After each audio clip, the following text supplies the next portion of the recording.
일본 경제산업성이 발칵 뒤집혔습니다. 32년간 한국을 감시해온 최고 엘리트 관료가 본국에 보낸 극비 보고서 제목이 바뀌었기 때문입니다. 한국 산업 동향 감시 보고가 한국 모델 벤치마킹 제안으로 경산성 내부는 패닉에 빠졌습니다. 한국을 견제하라는 임무를 받고 서울에 부임한 남자가 3년 만에 완전히 다른 사람이 되어 돌아온 겁니다. 그가 발견한 5가지 미스터리. 그 안에는 일본이 절대 인정하고 싶지 않았던 한국의 진짜 국력이 담겨 있었습니다. 지금부터 그 충격적인 전말을 공개합니다. 시작하기 전 구독과 좋아요, 그리고 대한민국 화이팅 댓글로 한국을 응원해주세요. 안녕하세요. 저는 아사카와 토시히코입니다. 올해 61살입니다. 도쿄대학교 법학부를 졸업하고 경제산업성에 입성한 뒤 32년간 통상정책국에서 근무했습니다. 제 업무는 단순했습니다. 한국을 감시하는 것이었습니다. 정확히 말하면 한국 산업의 동향을 분석하고 일본 산업에 위협이 되는 요소를 사전에 파악하여 대응 전략을 수립하는 일이었습니다. 32년입니다. 저는 32년 동안 한국이라는 나라를 견제하고 경계하는 것을 업으로 삼았습니다. 그런 제가 지금은 게이오 대학교 정책학부에서 한국을 가르치고 있습니다. 견제가 아닙니다. 한국에서 배워야 한다고 가르치고 있습니다. 무슨 일이 있었느냐고요? 3년입니다. 서울에서 보낸 단 3년이 제 인생 32년의 확신을 완전히 부숴버렸습니다. 오늘 저는 그 3년 동안 발견한 5가지 미스터리를 말씀드리겠습니다. 일본의 어떤 보고서에도 어떤 분석 자료에도 담기지 않았던 한국의 진짜 이야기입니다. 그날 긴급 회의가 끝난 직후였습니다.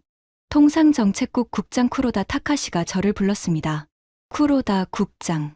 이 이름을 기억해 주십시오. 이 사람이 나중에 어떻게 변하는지가 이 이야기의 핵심이니까요. 쿠로다 국장은 경산성에서도 가장 강경한 인물로 유명했습니다. 한국 관련 회의에서 그가 자주 하는 말이 있었습니다. 한국은 영원히 일본의 아래야. 그게 동아시아의 자연스러운 질서라고. 그날도 쿠로다 국장은 얼굴에 아무런 동요 없이 저를 마주 앉았습니다. 아사카와 서울에 가라. 서울 주재관으로 발령이었습니다. 표면적으로는 한일 통상협력 강화를 위한 파견이었지만 쿠로다 국장의 진짜 지시는 달랐습니다. 한국이 뭘 베끼고 있는지 낱낱이 보고해. 놈들이 우리 기술을 어디서 어떻게 훔치고 있는지 증거를 잡아와. 저는 고개를 숙였습니다. 솔직히 말하면 불만이었습니다. 32년 경력의 심의관이 서울 주재관이라니 사실상 좌천이었습니다. 하지만 명령은 명령이었습니다. 출발 전날 밤 야마시타 유코에게서 전화가 왔습니다. 야마시타는 제 후배이자 통상정책국에서 가장 촉망받는 젊은 사무관이었습니다. 도쿄대 수석 졸업의 하버드 케네디 스쿨 석사. 데이터 분석에서는 경산성 최고라는 평가를 받는 엘리트였습니다. 선배, 서울 부임이라니 동정합니다. 그래도 6개월이면 보고서 쓰기에 충분하지 않을까요? 분석할 것도 별로 없을 텐데. 야마시타의 목소리에는 진심 어린 동정과 함께 한국을 얕보는 뉘앙스가 명확하게 섞여 있었습니다. 저도 그때는 같은 생각이었습니다. 6개월이면 충분하겠지. 그렇게 저는 서울로 향했습니다. 서울 용산구. 일본 대사관에서 도보 15분 거리에 있는 관사의 짐을 풀었습니다. 첫인상은 솔직히 나쁘지 않았습니다.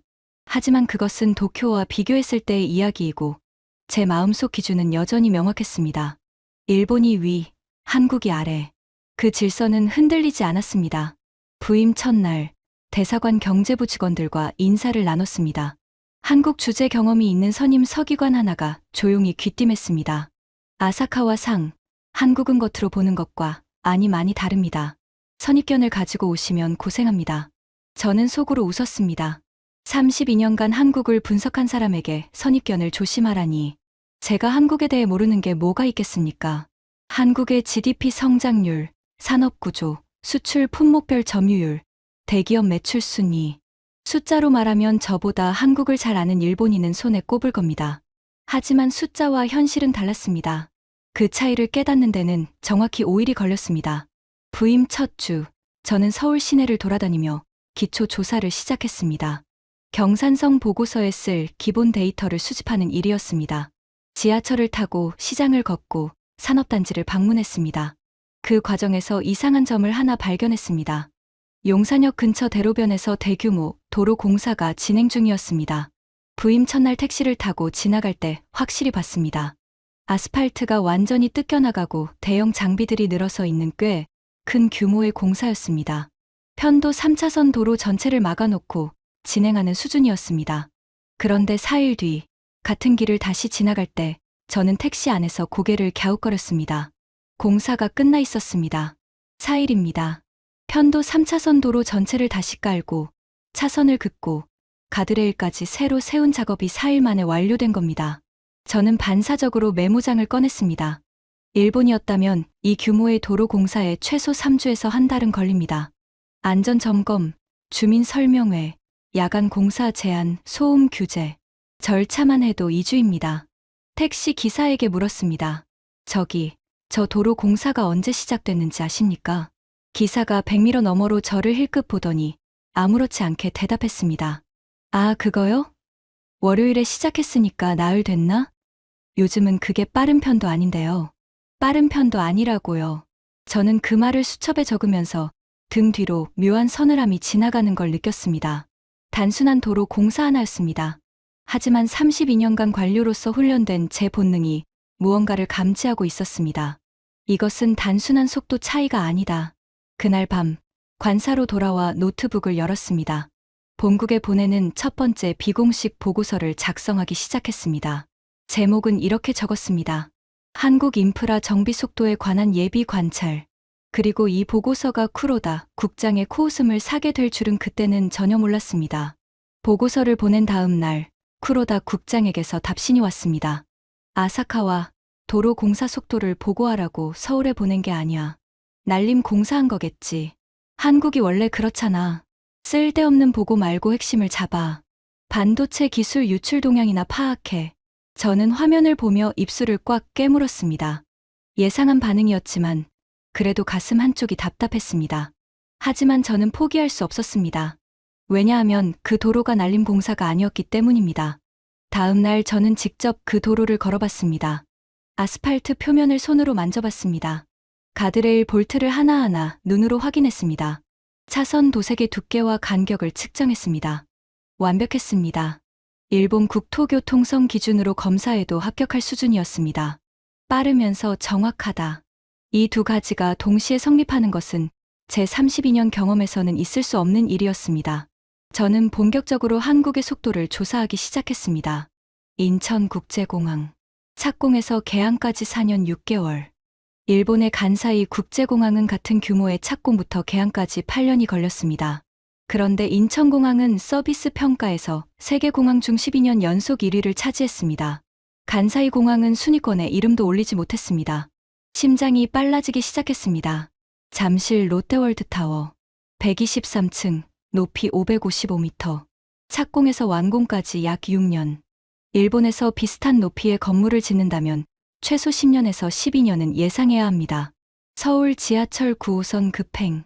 김포공항에서 강남까지 35분. 도쿄에서 하네다 공항에서 시부야까지 가는 것보다 빠릅니다. 세종특별자치시. 허허벌판에서 인구 40만 명의 행정수도를 15년 만에 건설했습니다. 일본이 수도 기능 이전을 논의하기 시작한 것은 40년 전입니다. 아직 첫 삽도 뜨지 못했습니다. 숫자를 나열할수록 손끝이 차가워졌습니다. 이것은 날림이 아닙니다. 이것은 시스템입니다. 저는 두 번째 보고서를 작성했습니다. 한국 인프라 건설 속도 비교 분석. 결론. 한국의 건설 속도는 일본 대비 평균 1.8배에서 2.5배 빠르며 품질 지표는 동등 이상으로 나타남. 이는 날림 공사로는 설명할 수 없으며 구조적 경쟁력의 차이로 분석됨. 보고서를 보내고 이틀 뒤 쿠로다 국장의 답신이 왔습니다. 이번에는 짧았습니다. 품질이 동등하다는 근거가 부족해. 한국의 건설 안전사고 통계를 함께 보내라. 빠른 건 인정하지만 그 대가가 있을 거야. 일본의 느린 속도는 안전과 품질을 지키기 위한 것이라는 걸 잊지 마. 제 일을 악물었습니다. 쿠로다 국장의 논리는 이랬습니다. 빠르면 부실하다. 느리면 안전하다. 일본이 느린 것은 미덕이다. 이 등식이 그의 세계관의 전부였습니다. 하지만 저는 이미 그 등식이 틀렸다는 걸 두 눈으로 확인하고 있었습니다. 야마시타에게 전화를 걸었습니다. 야마시타, 한국건설 안전사고 통계 좀 뽑아줄 수 있나? 야마시타는 특유의 차분한 목소리로 대답했습니다. 선배, 그 데이터 제가 이미 갖고 있습니다. 한국건설 현장 사망 사고율은 10년 전에는 일본보다 높았지만 최근 5년간 급격히 낮아져서 지금은 일본과 거의 같은 수준입니다. OECD 평균보다 낮아요. 잠깐의 침묵이 흘렀습니다. 야마시타가 덧붙였습니다. 솔직히 좀 놀랐습니다. 빠르면서 안전하다는 게 데이터로 나오니까요. 저는 그 말에 묘한 쾌감을 느꼈습니다. 데이터의 신봉자인 야마시타가 살짝이나마 동요했다는 뜻이었으니까요. 하지만 기쁨은 짧았습니다. 이 데이터를 쿠로다 국장에게 보내면 어떤 반응이 올지 뻔했기 때문입니다. 쿠로다 국장은 예상대로였습니다. 통계는 조작할 수 있어. 한국 정부 발표 통계를 그대로 믿는 건 분석관의 자세가 아니야. 아사카와, 자네 벌써 한국에 물든 건가? 한국에 물들다. 이 표현이 가슴에 비수처럼 꽂혔습니다. 32년간 조직에 충성한 사람에게 할 수 있는 가장 모욕적인 말이었습니다. 저는 참았습니다. 대신 직접 현장을 찾아가기로 했습니다. 다음 주 서울 외곽의 한 대형 건설 현장을 방문했습니다. 한국의 대형 건설사가 시공하는 복합단지 현장이었습니다. 현장 소장에게 일본 경제산업성 주재관이라고 신분을 밝혔더니 의외로 흔쾌히 현장을 보여주었습니다. 일본에서 오셨어요? 좋습니다. 직접 보시죠. 현장 소장은 40대 중반의 남자였습니다. 얼굴이 검게 그을려 있었고 안전모 아래로 땀이 흘러내리고 있었습니다. 저는 현장을 걸으며 눈을 의심했습니다. 크레인 3대가 동시에 가동되고 있었습니다. 한쪽에서는 철골을 올리면서 다른 쪽에서는 이미 콘크리트를 타설하고 있었습니다. 일본에서는 한 공정이 완료된 후 다음 공정으로 넘어가는 순차 방식이 표준입니다. 한국은 달랐습니다. 여러 공정을 동시에 병렬로 진행하고 있었습니다. 이걸 패스트 트랙이라고 합니다. 현장 소장이 설명했습니다. 설계, 발주, 시공을 겹쳐서 진행하는 거예요. 일본에서는 설계가 100% 끝나야 시공을 시작하죠. 우리는 60%에서 70% 완료 시점에서 시공을 시작합니다. 나머지 30%는 시공하면서 조정해요. 저는 반사적으로 물었습니다. 그러면 설계 변경이 생기면 어떻게 합니까? 이미 시공한 부분을 뜯어내야 하는 거 아닙니까? 현장 소장이 웃었습니다. 그래서 BIM을 씁니다. 3차원 모델링으로 시공 전에 충돌을 미리 잡아요. 일본도 BIM 쓰시잖아요. 저는 입을 다물었습니다.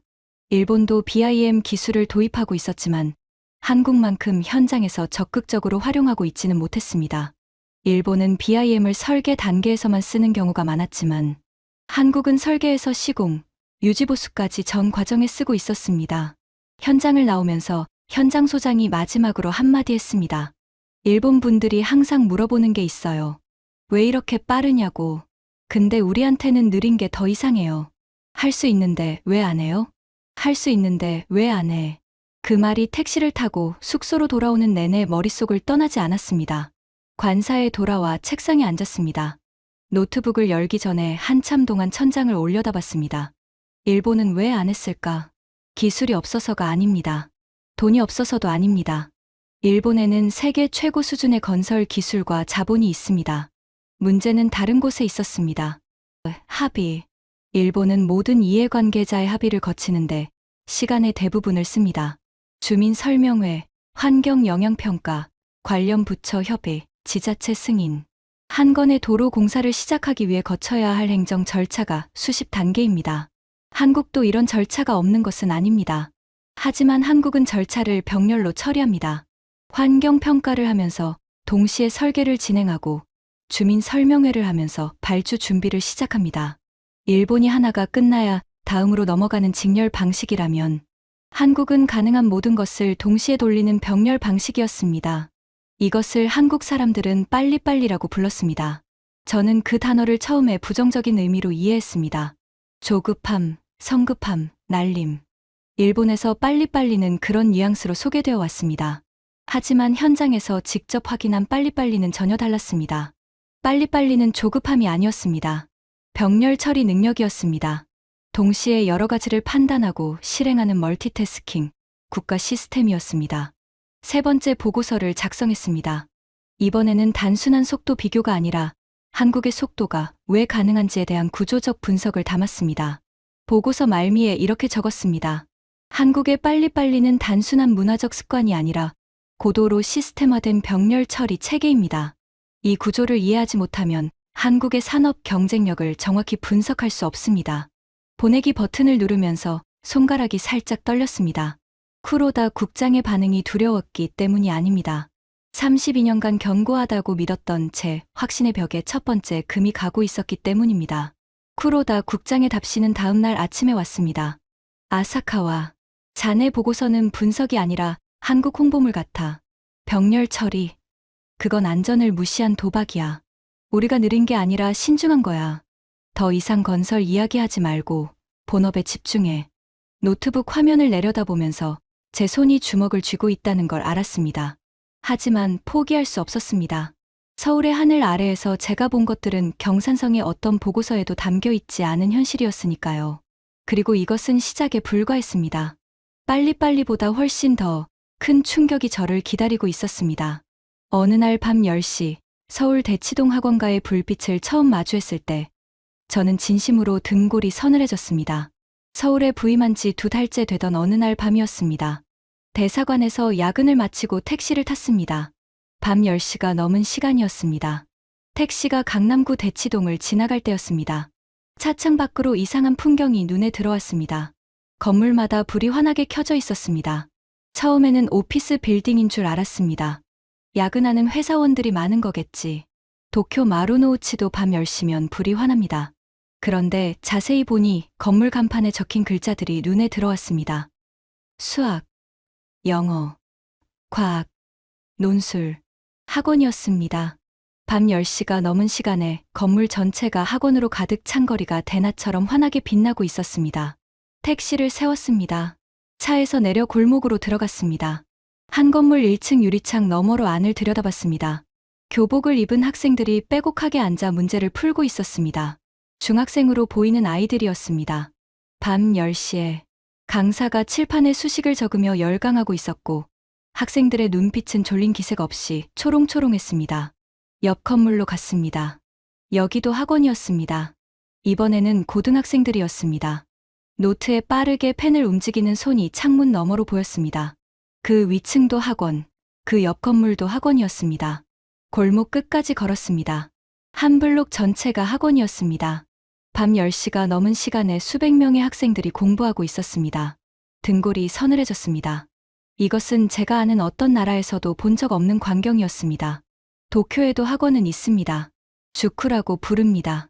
하지만 도쿄의 주쿠는 대부분 오후 7시에서 8시면 끝납니다. 밤 10시까지 운영하는 곳은 극히 드물고 설령 있다 해도 이렇게 한 거리 전체가 불을 밝히고 있는 풍경은 상상할 수 없습니다. 다음 날 아침 대사관에서 한국 교육 관련 데이터를 조사하기 시작했습니다. 숫자를 확인할 때마다 심장이 빨라졌습니다. 한국의 사교육 시장 규모 연간 28조 원, 일본 엔화로 환산하면 약 3조 엔입니다. 일본의 학원 시장 규모가 약 9,800억 엔이니 인구가 절반인 한국이 사교육에 3배 가까운 돈을 쓰고 있는 셈이었습니다. 한국의 대학 진학률 72%, 일본은 57%입니다. 한국 학생의 주당 평균 학습 시간 53시간, 학교 수업과 학원, 자습을 모두 합산한 수치였습니다. 일본 학생의 평균이 41시간이니 주당 12시간, 하루에 약 2시간을 더 공부하는 셈입니다. OECD 국제학업성 취도평가 PISA에서 한국은 수학, 읽기, 과학 세 영역 모두 최상위권을 유지하고 있었습니다. 일본도 상위권이지만 한국은 특히 수학에서 압도적이었습니다. 저는 이 숫자들을 보면서 단순히 놀란 것이 아니었습니다. 무서웠습니다. 이 나라는 다음 세대에 모든 것을 걸고 있다. 그날 밤, 세 번째 보고서를 작성했습니다. 한국 교육 투자 현황 및 인적 자본 경쟁력 분석. 한국은 GDP 대비 교육 투자 비율이 OECD 국가 중 최상위이며 공교육과 사교육을 합산한 총 교육비 지출은 일본의 1.6배에 달함. 이 투자의 결과로 한국은 세계 최고 수준의 인적 자본풀을 보유하게 되었으며 이것이 반도체, 배터리, 자동차, 조선 등 첨단 산업에서의 경쟁력 원천으로 작용하고 있음. 보고서 말미에 이렇게 덧붙였습니다. 삼성반도체, 현대자동차, SK하이닉스, LG에너지 솔루션. 이 기업들이 갑자기 하늘에서 떨어진 것이 아닙니다. 밤 10시에도 불이 꺼지지 않는 대치동의 그 교실에서 시작된 것입니다. 보내기 버튼을 누르고 3시간 뒤 쿠로다 국장의 답신이 왔습니다. 시간을 보니 도쿄 시간 새벽 2시였습니다. 쿠로다 국장도 잠을 못 자고 있었던 겁니다. 하지만 답신의 내용은 차가웠습니다. 아사카와, 자네 보고서를 읽으면서 한 가지 의문이 들었어. 자네는 지금 한국을 분석하는 건가? 찬양하는 건가? 교육열이 높은 건 인정해. 하지만 그 대가를 봐. 한국 청소년 자살률 OECD 1위, 행복지수 최하위, 그 학원가의 불빛은 아이들의 비명소리야. 미화하지 마. 저는 그 답신을 읽으면서 복잡한 감정이 들었습니다. 쿠로다 국장의 말이 틀린 것은 아니었기 때문입니다. 한국의 교육열에는 분명 어두운 면이 있었습니다. 과도한 경쟁, 사교육비 부담, 청소년 스트레스. 이런 문제들은 한국 사회 스스로도 끊임없이 고민하는 과제였습니다. 하지만 쿠로다 국장은 어두운 면만 보고 밝은 면을 전부 무시하고 있었습니다. 한국의 교육열이 만들어낸 결과물을 보십시오. 세계 반도체 시장 점유율 1위, 세계 조선 수주량 1위, 세계 배터리 시장 점유율 1위. 이 성과들이 어디서 나온 겁니까? 물론 이 말을 쿠로다 국장에게 직접 하지는 못했습니다. 대신 저는 조용히 다음 미스터리를 추적하기 시작했습니다. 그런데 한 가지 변화가 생겼습니다. 야마시타에게서 전화가 온 겁니다. 선배, 교육 보고서 잘 읽었습니다. 하나 여쭤봐도 될까요? 야마시타의 목소리가 평소와 달랐습니다. 그 특유의 무미건조한 톤 대신 미세하게 떨리는 것 같은 뉘앙스가 있었습니다. 한국 학생들이 그렇게 공부하는데 일본은 지금 뭘 하고 있는 건가요? 저는 도쿄대 나오고 하버드까지 갔지만 솔직히 학원가에서 밤 10시까지 공부한 적은 없거든요. 야마시타가 동요하고 있었습니다. 데이터의 신봉자, 숫자만 믿는 엘리트 관료인 야마시타가 숫자 앞에서 흔들리기 시작한 겁니다. 저는 전화기를 들고 조용히 미소를 지었습니다. 하지만 아직이었습니다. 야마시타 한 명의 동요로는 아무것도 바뀌지 않습니다. 쿠로다 국장이 움직여야 합니다. 그리고 쿠로다 국장을 움직이려면 더 강한 증거가 필요했습니다. 서울 부임 5개월째, 대사관 경제부의 한국인 현지 직원이 저를 집에 초대했습니다. 김 과장이라는 40대 남자였습니다. 아내와 중학생 딸, 초등학생 아들이 있는 평범한 4인 가족이었습니다. 경기도 수원의 아파트였습니다. 현관에서 신발을 벗고 들어가는 것까지는 일본과 비슷했습니다. 그런데 거실에 들어선 순간, 저는 이미 일본과 다른 세계에 와 있다는 것을 느꼈습니다. 바닥이 따뜻했습니다. 맨발로 디딘 거실 바닥에서 은근한 온기가 올라왔습니다. 나중에 알게 된 것이지만 이것이 한국의 온돌 시스템이었습니다. 하지만 그날 저를 진짜로 놀라게 한 것은 바닥이 아니었습니다. 식탁이었습니다. 김 과장의 아내가 차려낸 저녁상에 반찬이 12가지였습니다. 12입니다. 김치 3종류, 배추김치, 깍두기, 열무김치, 시금치 나물, 콩나물 무침, 멸치볶음, 계란말이, 두부조림, 미역줄기볶음, 오징어채 무침, 감자조림, 젓갈. 여기에 된장찌개와 불고기, 밥이 따로 나왔습니다. 저는 눈이 휘둥그레졌습니다. 일본 가정식도 세계적으로 유명한 수준이지만 일반 가정에서 저녁 한 끼에 반찬 12가지를 차리는 일은 없습니다. 일본 이자카야에서도 이 정도 가짓수는 흔치 않습니다. 이 음식을 매일 만드시는 겁니까? 김 과장의 아내가 웃으며 대답했습니다. 매일은 아니에요. 주말에 한 번에 많이 만들어서 냉장고에 넣어두고 며칠 먹어요. 김치는 한 번 담그면 몇 달은 가고요. 저는 고개를 끄덕이면서 속으로는 경악하고 있었습니다. 이 반찬 하나하나가 전부 발효식품이거나 발효 양념으로 만들어진 것이었기 때문입니다. 김치는 말할 것도 없고 된장찌개에 된장, 젓갈, 고추장, 간장. 한국 음식의 기본 양념 대부분이 발효 과정을 거친 것이었습니다. 식사를 마치고 김 과장이 부엌을 보여주었습니다. 그때 저는 부엌 한쪽에 냉장고가 2대 나란히 놓여 있는 것을 발견했습니다. 냉장고가 왜 2대입니까? 김 과장이 아무렇지 않게 대답했습니다. 하나는 일반 냉장고고 하나는 김치 냉장고예요. 김치 전용 냉장고. 저는 그 말을 듣는 순간 머릿속에서 무언가가 번쩍했습니다. 단일 식품을 위한 전용 냉장고가 존재하는 나라. 그것이 전 국민의 거의 모든 가정에 보급되어 있는 나라. 이것이 의미하는 바가 무엇인지를 제 분석관의 두뇌가 즉각 포착했습니다. 김치 냉장고는 일반 냉장고와 온도 관리 방식이 다릅니다. 일반 냉장고는 내부 온도를 일정하게 유지하지만 김치 냉장고는 김치의 발효 단계에 따라 온도를 미세하게 조절합니다. 갓 담근 김치, 익어가는 김치, 완전히 익은 김치. 각 단계마다 최적의 온도가 다르고 김치 냉장고는 그 차이를 섭씨 0.5도 단위로 관리합니다. 이것은 단순한 가전제품이 아니었습니다. 수천 년의 발효 지식이 현대 기술과 결합한 결정체였습니다. 관사로 돌아와 한국의 발효 문화를 본격적으로 조사했습니다. 한국의 전통 발효식품은 김치, 된장, 고추장, 간장, 젓갈, 식초, 막걸리, 청국장 등 수십 가지에 달합니다. 유네스코 인류무형문화유산에 김장 문화가 등재되어 있다는 것은 알고 있었지만 그 과학적 깊이까지는 미처 파악하지 못하고 있었습니다. 김치 1g에 포함된 유산균의 수는 약 1억 마리에 달합니다. 이 유산균은 장 건강에 직접적인 영향을 미치며 최근 전 세계적으로 주목받고 있는 프로바이오틱스의 핵심 성분과 동일합니다. 서양에서는 수십억 원을 투자해 인공적으로 프로바이오틱스 보충제를 개발하고 있지만 한국인들은 수천 년 전부터 매 끼니 김치를 통해 자연 섭취하고 있었던 겁니다. 미국 건강 전문지 헬스가 세계 5대 건강식품으로 김치를 선정한 것도 이 때문이었습니다. 일본의 나토, 인도의 렌틸콩, 그리스의 요거트, 스페인의 올리브유와 나란히 이름을 올렸습니다. 하지만 제가 정말 충격을 받은 것은 발효의 과학이 아니었습니다. 반찬 문화 그 자체였습니다. 한 끼 식사에 12가지 이상의 반찬을 차리는 나라. 이것은 영양학적으로 완벽에 가까운 식단입니다. 탄수화물, 단백질, 지방, 비타민, 미네랄, 식이섬유, 발효균. 한 끼 식사에 이 모든 영양소가 골고루 담깁니다. 일본 와쇼쿠도 유네스코에 등재된 훌륭한 식문화입니다.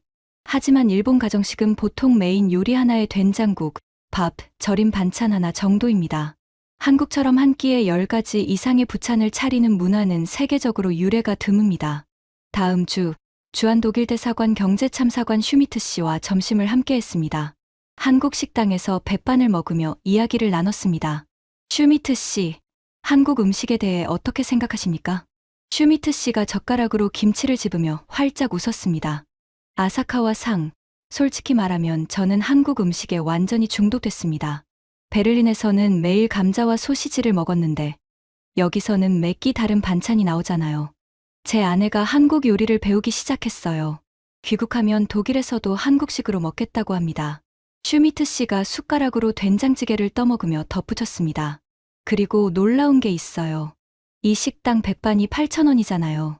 유로로 환산하면 5유로 정도입니다. 베를린에서 5유로로는 케밥 하나 사 먹기도 빠듯해요. 그런데 여기서는 밥, 찌개, 반찬 10가지가 나옵니다. 이게 어떻게 가능한 건지 저는 아직도 이해를 못하겠어요. 독일 외교관도 같은 충격을 받고 있었습니다. 저만 유난을 떠는 게 아니었습니다. 한국의 김치 수출액은 연간 1억 8천만 달러를 넘어섰고 한국 라면의 세계 수출액은 10억 달러를 돌파했습니다. 한 식당의 해외 점포 수는 5만 개를 넘겼습니다. 불과 10년 전만 해도 해외에서 한식을 찾기 어려웠는데 지금은 뉴욕, 파리, 도쿄 어디에서든 한식당을 쉽게 만날 수 있습니다. 네 번째 보고서를 작성했습니다. 한국 식문화의 경쟁력 분석 및 K푸드 세계화 동향. 이번에는 야마시타에게 먼저 보냈습니다. 쿠로다 국장에게 보내기 전에 반응을 보고 싶었습니다. 야마시타의 답신은 의외였습니다. 선배, 한 가지 인정하기 싫은 데이터가 있습니다. 한국 라면 수출이 일본 라면 수출을 추월했습니다. 니신이나 도요스이상 같은 일본 라면 기업들이 수십 년간 쌓아온 해외 시장에서 한국의 삼양식품, 농심이 급격하게 점유율을 올리고 있어요. 불닭볶음면이라는 제품 하나가 전 세계 매출 1조 원을 넘었습니다. 야마시타가 한숨을 쉬는 게 전화 너머로 들렸습니다. 라면은 일본이 발명했잖아요. 그런데 세계 시장에서 한국에 밀리고 있다는 게 선배, 이건 좀 충격입니다. 야마시타의 두 번째 동요였습니다. 첫 번째는 교육 데이터, 두 번째는 라면 수출 데이터. 숫자가 야마시타의 벽을 조금씩 허물고 있었습니다. 하지만 쿠로다 국장의 반응은 역시나 차가웠습니다. 와쇼쿠가 유네스코에 먼저 등재된 거 알지? 김치는 한참 뒤야. 부분적인 수출 데이터로 전체를 판단하지 마. 한국 음식이 일본 음식보다 우월하다는 결론은 아무 근거 없어. 저는 더 이상 반박하지 않았습니다. 쿠로다 국장에게 말로 이기는 것은 불가능하다는 것을 이미 깨달았기 때문입니다. 대신 증거를 쌓기로 했습니다. 하나씩, 하나씩 부정할 수 없는 증거의 벽을 세우기로 했습니다. 그리고 그 다음 증거는 제가 찾아간 것이 아니라 제 발밑에서 저절로 발견되었습니다. 서울에 온 지 8개월째 되던 날이었습니다. 대사관 동료들과 회식이 있었습니다. 이태원의 한 일식집에서 늦게까지 술을 마셨고 자정이 넘어서 택시를 잡으려 거리로 나왔습니다. 그런데 택시가 잡히지 않았습니다. 금요일 밤이라 차가 없었습니다. 동료가 배달 앱으로 택시를 불렀지만 대기 시간이 30분이 넘는다고 했습니다. 저는 걷기로 했습니다. 이태원에서 용산관사까지 도보로 25분 정도였습니다. 늦은 밤이었지만 서울의 거리가 위험하다는 생각은 하지 않았습니다. 이미 8개월을 살면서 서울이 안전하다는 것은 체감하고 있었으니까요. 하지만 그날 밤 제가 본 광경은 체감의 수준을 완전히 넘어서는 것이었습니다. 새벽 1시가 넘은 시간이었습니다. 이태원에서 한남동 방향으로 걸어가는 길이었습니다. 골목을 지나는데 앞쪽에서 젊은 여성 2명이 웃으며 걸어오고 있었습니다. 20대 초반으로 보였습니다. 짧은 원피스를 입고 하이힐을 신은 차림이었습니다. 새벽 1시에 좁은 골목에서 2사람뿐이었습니다. 그런데 그 여성들의 표정에는 두려움이 전혀 없었습니다. 웃고 떠들며 전화기를 보면서 느긋하게 걷고 있었습니다. 주변을 경계하는 기색이 눈곱만큼도 없었습니다. 심장이 쿵 내려앉았습니다. 도쿄도 세계적으로 안전한 도시입니다. 하지만 새벽 1시에 젊은 여성 2명이 좁은 골목을 이렇게 태평하게 걸어다니는 광경은 도쿄에서도 흔하지 않습니다. 파리에서는 상상도 할 수 없는 일이고 런던이나 뉴욕에서는 자살행위에 가깝습니다. 그 뒤로 저는 의식적으로 서울의 밤을 관찰하기 시작했습니다. 새벽 2시 홍대 거리. 젊은 여성들이 혼자서 편의점에 들어가고 혼자서 카페에 앉아 있었습니다. 새벽 3시 강남역 부근. 20대 여성이 혼자 이어폰을 끼고 조깅을 하고 있었습니다. 새벽 4시 한강공원. 여성이 혼자 벤치에 앉아 책을 읽고 있었습니다. 저는 32년간 통상 정책을 분석했지만 이 순간만큼은 분석관이 아니라 한 사람의 인간으로서 감동하고 있었습니다. 이것은 국력입니다.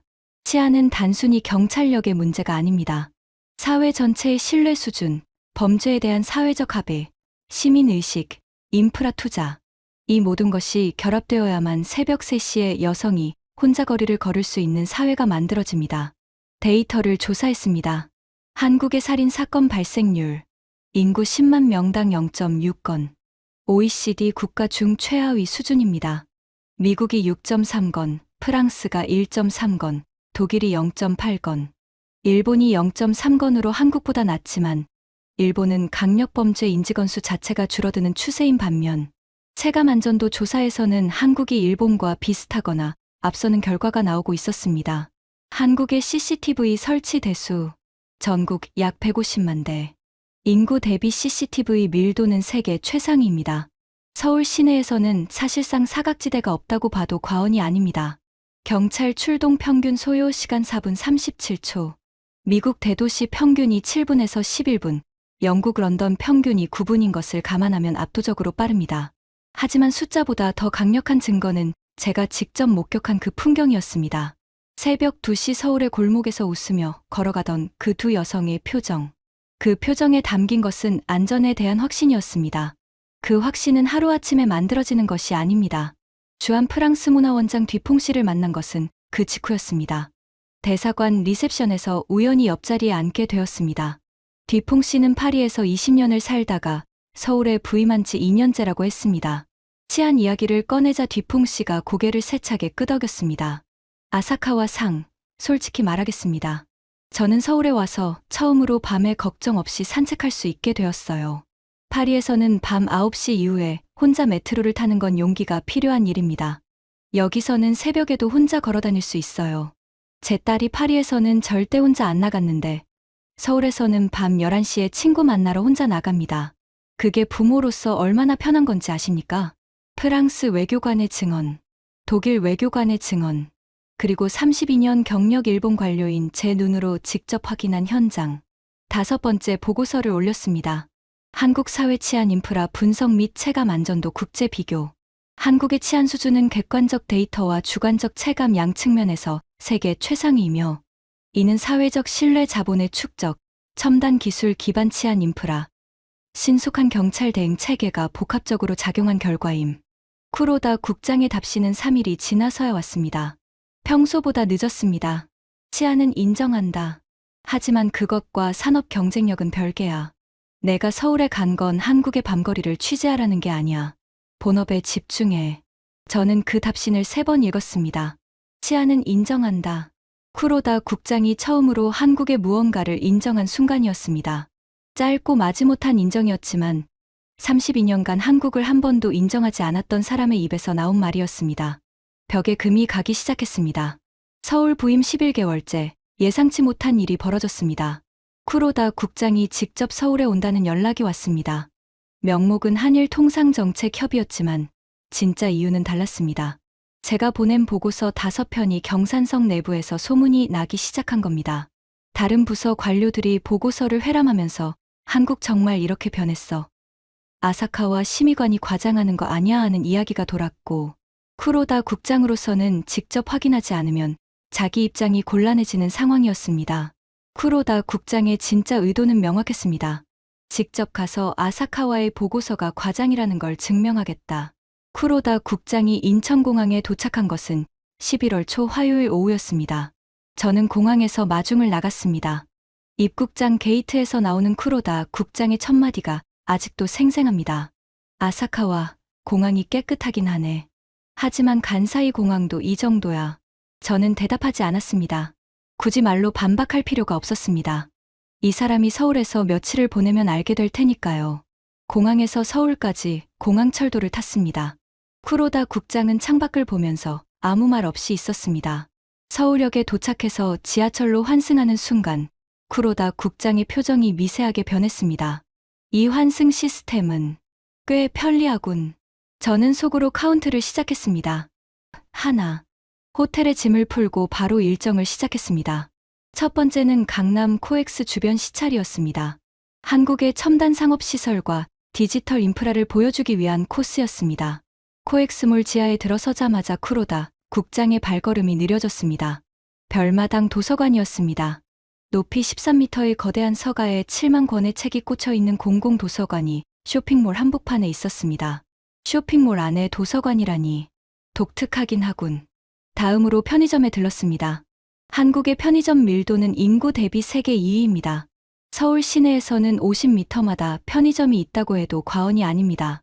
쿠로다 국장이 편의점 안에서 도시락 코너를 보며 눈을 가늘게 떴습니다. 이 도시락 가격이 3,500원. 일본엔으로 400엔도 안 되잖아. 이 구성에 이 가격이? 일본 편의점 도시락이 평균 500엔에서 700엔인 것을 감안하면 확실히 저렴했습니다. 하지만 구성은 밀리지 않았습니다. 밥, 고기, 반찬 3가지, 김치까지 들어있는 도시락이었습니다. 쿠로다 국장은 아무 말 없이 그 도시락을 집어들고 카운터로 갔습니다. 계산을 마치고 밖에서 서서 먹기 시작했습니다. 한 입 먹더니 젓가락이 멈췄습니다. 맛있어.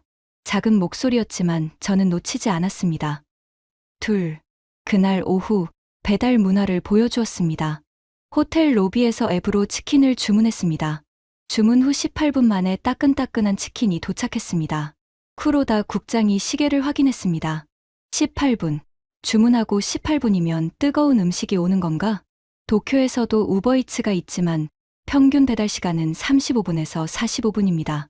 18분은 도쿄 기준으로는 불가능한 속도였습니다. 쿠로다 국장의 입이 점점 굳어지고 있었습니다. 조롱이나 무시의 표정이 아니었습니다. 뭔가를 곱씹고 있는 표정이었습니다. 그날 저녁 호텔 로비에서 야마시타에게 전화를 걸었습니다. 야마시타, 국장님 표정이 어때 보이냐고?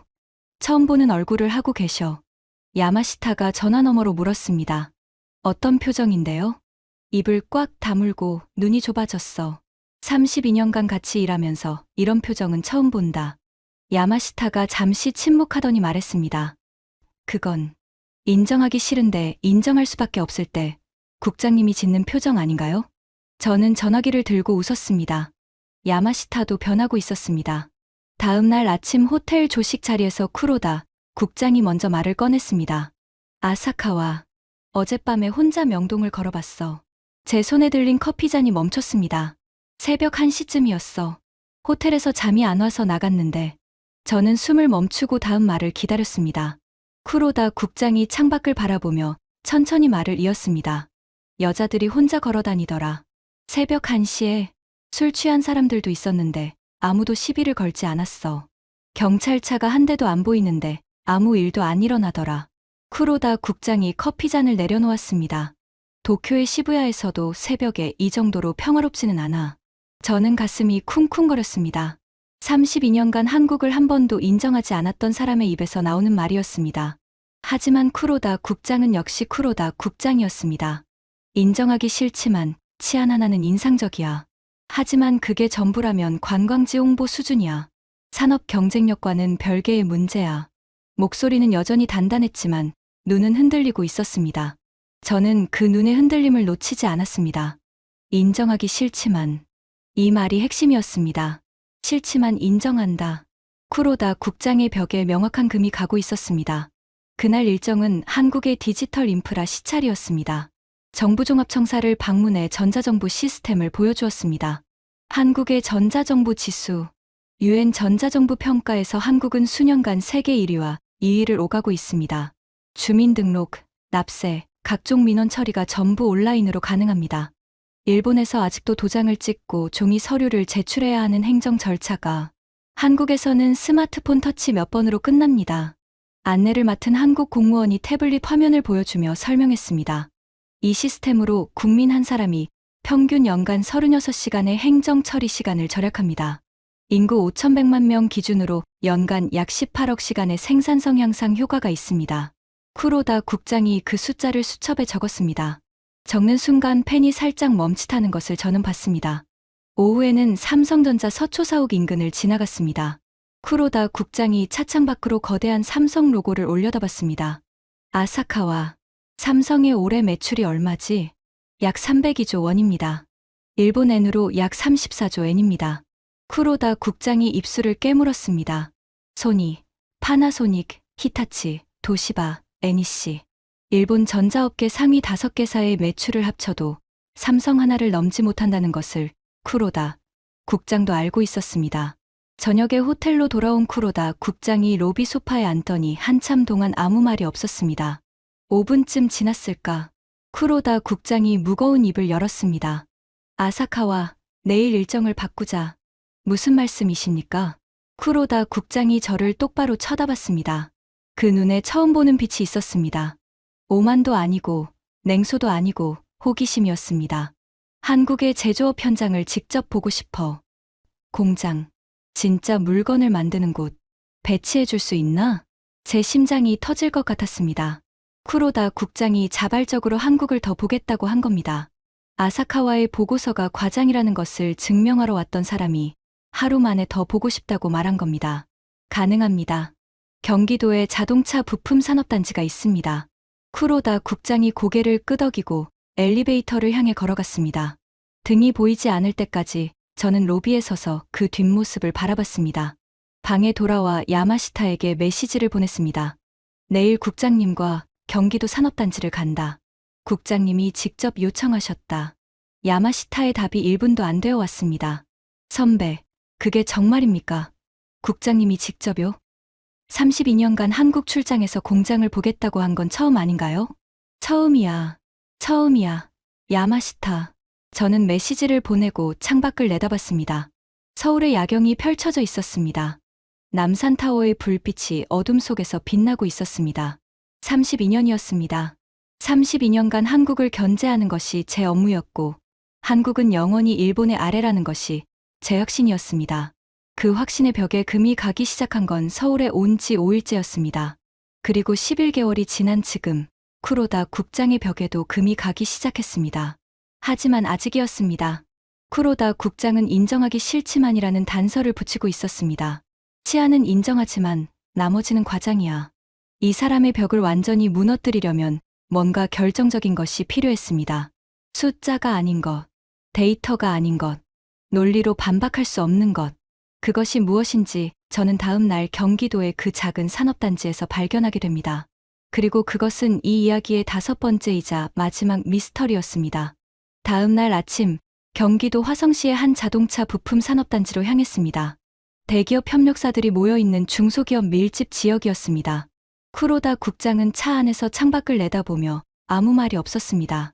어젯밤 명동에서의 경험이, 삼성 사옥 앞에서의 침묵이 아직 그의 머릿속에서 정리되지 않은 듯했습니다. 대사관 경제부를 통해 사전에 방문을 요청해 둔 곳은 정밀 금형을 제조하는 중소기업이었습니다. 직원 45명, 규모의 작은 회사였습니다.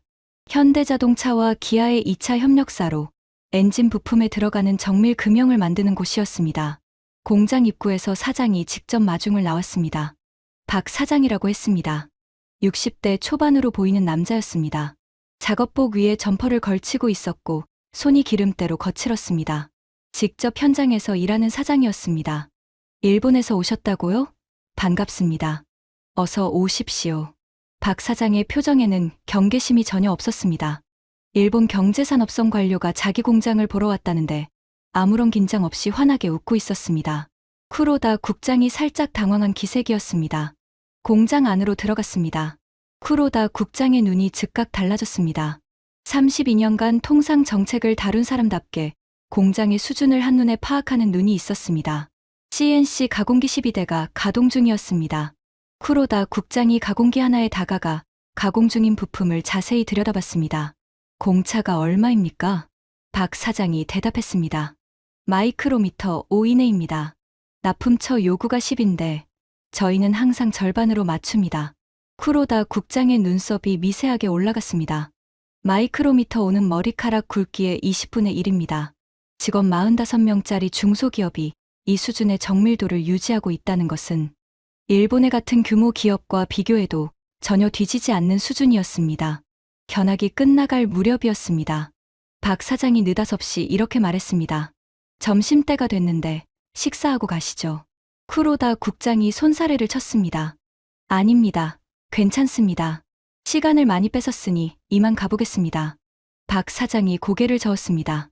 아이고, 먼 데서 오셨는데 밥도 안 먹이고 보내면 제가 사람이 아니죠. 별거 없지만 같이 드시죠. 쿠로다 국장이 저를 돌아봤습니다. 저는 고개를 끄덕였습니다. 공장 한쪽에 작은 구내식당이 있었습니다. 직원들이 밥을 먹는 곳이었습니다. 박 사장이 직접 우리 자리를 안내했습니다. 그런데 식당 안쪽에서 60대 후반쯤으로 보이는 할머니 한 분이 앞치마를 두르고 나오셨습니다. 박 사장의 어머니였습니다. 공장 직원들의 식사를 매일 직접 만들어 주시는 분이었습니다.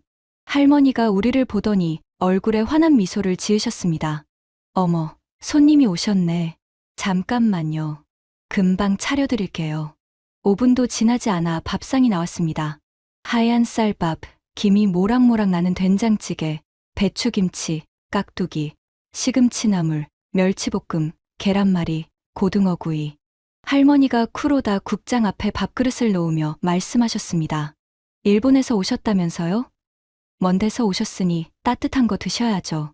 많이 잡수세요. 쿠로다 국장의 젓가락을 든 손이 멈췄습니다. 저는 그 순간을 정확하게 기억합니다. 쿠로다 국장의 손끝이 미세하게 떨리고 있었습니다. 이 할머니는 우리가 누군지 모릅니다. 일본 경제산업성 관료라는 것도 한국 산업을 감시하러 온 사람이라는 것도 모릅니다.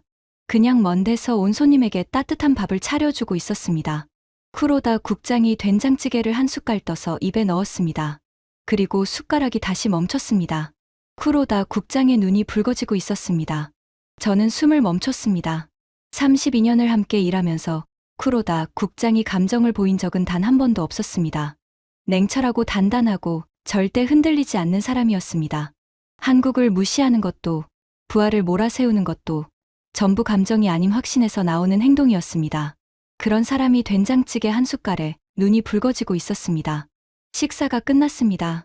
쿠로다 국장은 밥을 한 톨도 남기지 않았습니다. 자리에서 일어나면서 쿠로다 국장이 할머니에게 고개를 숙였습니다. 일본식 인사가 아니었습니다. 깊고 천천히 오래 숙이는 인사였습니다. 감사합니다. 정말로. 할머니가 쿠로다 국장의 손을 잡으며 말했습니다. 또 오세요. 언제든지 와서 밥 먹어요. 공장을 나서서 차에 올라탔습니다. 차가 출발하고 산업단지를 빠져나가는 동안 쿠로다 국장은 한마디도 하지 않았습니다. 10분쯤 지났을까요? 쿠로다 국장이 창밖을 보며 입을 열었습니다. 아사카와, 예, 국장님. 왜 밥을 차려준 걸까? 저는 대답하지 않았습니다. 쿠로다 국장이 이어서 말했습니다. 우리는 경쟁국이야. 일본 관료가 자기 공장을 시찰하러 온 거야. 경계하는 게 정상이잖아. 그런데 밥을 차려줬어. 그것도 어머니가 직접. 처음 보는 사람에게. 아무런 조건 없이. 쿠로다 국장이 고개를 돌려 저를 봤습니다. 그 눈에 눈물이 맺혀 있었습니다. 아사카와, 이게 뭐야? 이건 정책으로 설명이 안 돼. 데이터로 분석이 안 돼. 이건 대체 뭐냐고. 저는 조용히 대답했습니다. 국장님, 이것이 제가 3년간 발견한 5번째 미스터리입니다. 한국 사람들은 이것을 정이라고 부릅니다. 정입니다. 낯선 사람에게도 밥을 차려주는 마음, 경쟁자에게도 따뜻하게 대하는 마음, 조건 없이 베푸는 마음. 한국어에만 존재하는 이 단어를 영어로도 일본어로도 완벽하게 번역할 수 없습니다. 쿠로다 국장이 고개를 떨구었습니다. 내가 틀렸어. 그 한마디가 차 안을 가득 채웠습니다. 내가 32년간 틀렸어. 아사카와. 한국을 견제하라고, 감시하라고, 뭘 베끼는지 찾아내라고. 그게 내 업무였어. 그런데 이 나라 사람들은 경쟁국에서 온 사람에게 밥을 차려주고 있었어. 쿠로다 국장의 목소리가 떨리고 있었습니다. 속도? 그래, 빠르더라. 교육, 무섭더라. 음식, 깊더라. 치안, 놀랍더라. 하지만 그건 다 시스템이야. 정책이야. 돈을 쓰면 따라갈 수 있어. 쿠로다 국장이 주먹으로 무릎을 쳤습니다. 근데 이건 못 따라가. 낯선 사람에게 조건 없이 밥을 차려주는 이 마음은 돈으로 못 사. 정책으로 못 만들어. 수천 년 동안 사람과 사람 사이에서 쌓여온 거야. 이건 국력이야, 아사카와. 진짜 국력. 저는 운전석 옆에서 조용히 눈물을 닦았습니다. 32년이었습니다. 32년간 한국을 견제하는 것이 제 인생이었습니다. 그리고 그 32년의 확신을 무너뜨린 것은 반도체 점유율도, 수출 통계도, 건설 속도도 아니었습니다. 공장 구내식당에서 할머니가 끓여준 된장찌개 한 그릇이었습니다. 도쿄로 돌아간 쿠로다 국장은 일주일 동안 아무 연락이 없었습니다. 저는 불안했습니다. 서울에서의 경험이 일시적인 감정이었을 수도 있었습니다. 도쿄에 돌아가면 다시 원래의 쿠로다 국장으로 돌아갈 수도 있었습니다. 8일째 되는 날, 야마시타에게서 전화가 왔습니다. 야마시타의 목소리가 평소와 완전히 달랐습니다. 흥분해 있었습니다. 선배, 큰일 났습니다. 국장님이 보고서를 바꿨습니다. 무슨 보고서? 한국산업동향감시보고. 매분기 경산성 내부에 배포하는 정기 보고서 있잖아요. 국장님이 제목을 바꿨습니다. 뭘로? 야마시타가 숨을 한번 크게 쉬고 말했습니다. 한국 모델 벤치마킹 제안서. 부재가 견제에서 학습으로 패러다임 전환의 필요성입니다. 저는 전화기를 떨어뜨릴 뻔했습니다. 한국산업동향감시보고. 이 보고서는 경산성이 20년 넘게 발행해 온 정기 간행물이었습니다. 제목 자체가 한국을 감시 대상으로 규정하는 것이었습니다. 쿠로다 국장이 그 제목을 바꿨다는 것은 단순한 문서 수정이 아니었습니다. 한국에 대한 경산성의 공식 시각을 바꾼 것이었습니다. 야마시타가 이어서 말했습니다. 그리고 선배, 저도 서울 출장을 자원했습니다. 국장님이 승인하셨어요. 직접 보고 싶습니다. 선배가 보고서에 쓴 것들을요. 야마시타의 목소리에 경산성 엘리트 특유의 냉정함은 온데간데 없었습니다. 대신 호기심과 기대가 가득했습니다. 저는 전화를 끊고 관사 창문 앞에 섰습니다. 서울의 하늘이 맑았습니다. 32년간 쌓아온 벽이 무너지는 소리가 들리는 것 같았습니다. 한 달 뒤 쿠로다 국장에게서 직접 메일이 왔습니다. 짧은 메일이었습니다. 아사카와, 그 할머니의 된장찌개 맛을 아직도 잊지 못하고 있어. 3년간의 보고서 전부 다시 읽었어. 자네가 옳았어. 미안하다. 저는 그 메일을 읽으면서 오랫동안 모니터 앞에 앉아 있었습니다. 미안하다. 쿠로다 국장에게서 사과를 받게 될 줄은 꿈에도 몰랐습니다. 한국에 물들었다고 비난하던 사람이, 보고서를 홍보물이라고 조롱하던 사람이 미안하다고 했습니다. 한국이라는 나라가 그 사람을 바꿨습니다. 빨리빨리가, 꺼지지 않는 학원가의 불빛이, 김치냉장고가, 새벽 2시의 안전한 거리가, 그리고 할머니의 된장찌개가.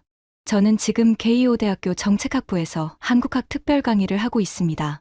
강의 제목은 한국의 5가지 미스터리, 경산성 32년 관료가 발견한 진짜 국력입니다. 첫 학기에 수강생이 27명이었습니다. 두 번째 학기에는 68명으로 늘었습니다. 세 번째 학기에는 150명이 넘어 대강당으로 강의실을 옮겨야 했습니다. 수강생 중에는 한국에 한 번도 가본 적 없는 학생들이 대부분입니다. 저는 그 학생들에게 숫자와 데이터 뒤에 있는 진짜 한국의 이야기를 해줍니다.